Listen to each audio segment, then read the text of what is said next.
Welcome to BizWire. I'm Joseph Nordstrom in Beijing. Both Israeli Prime Minister Benjamin Netanyahu and Palestinian President Mahmoud Abbas are in China this week in a shift that highlights China's desire to play a greater role in Middle Eastern diplomacy and global affairs. China has traditionally maintained a low profile in Middle Eastern diplomacy, but in recent years has tried to play a more active role in the region as part of its quest for markets, resources, and diplomatic influence.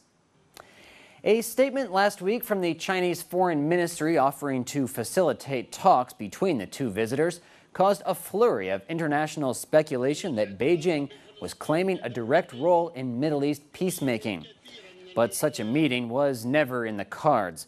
Mr. Abbas left Beijing before Mr. Netanyahu arrived in the capital on Wednesday from Shanghai. Chinese President Xi Jinping did break new ground, though, by proposing a four-point plan for peace between Israel and the Palestinians. Though there was nothing new in the plan, says Ma Xiaolin, an independent observer of China's policy in the Middle East, the most important thing was that Mr. Xi offered it at all. The offer, whatever comes of it, could indicate that China sees its role in world affairs evolving from that of an insecure outsider to the kind of responsible global power it wants to be. China is no stranger to the region, even if it's often remained on the sidelines until now. China recognized the state of Palestine in 1988, 4 years before establishing diplomatic ties with Israel. As part of China's peace plan, President Xi urged Israel to halt settlement activities in occupied land and to lift its economic blockade on Gaza. China has taken a growing interest in the Middle East, a region critical to its economic stability.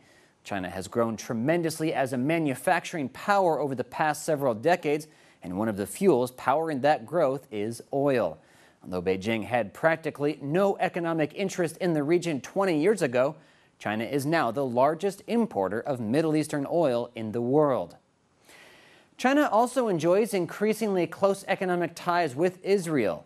Trade has boomed from just $50 million a year 2 decades ago to $10 billion today.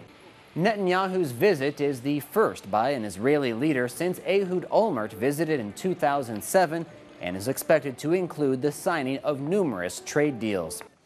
China is a major customer for Israeli know-how, from high technology to agriculture, engineering, and military hardware and services, including the training of Chinese security forces and purchases of unmanned aerial vehicles known as drones.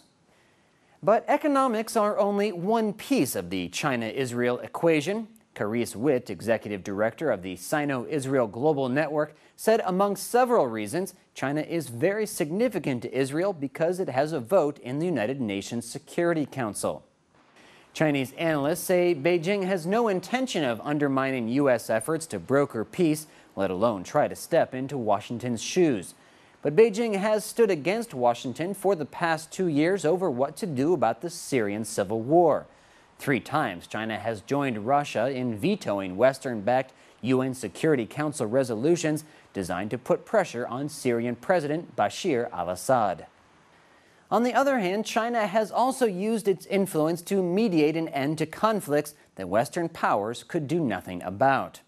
It was quiet shuttle diplomacy by Chinese officials that recently helped resolve a 16-month dispute between Sudan and South Sudan over oil revenue sharing and restarted the flow of South Sudanese oil, the young country's major source of revenue. That deal served China's interests. The Asian giant is the largest importer of South Sudan's oil, and it is largely China's growing economic interest in the Middle East that will drive its burgeoning role in the region. And if it brings more stability to the region, then complaints from the West about self-interested policy would sound more than a little hypocritical. Well, this is BizWire on the Blue Ocean Network. Stay tuned for more in Economic Insight.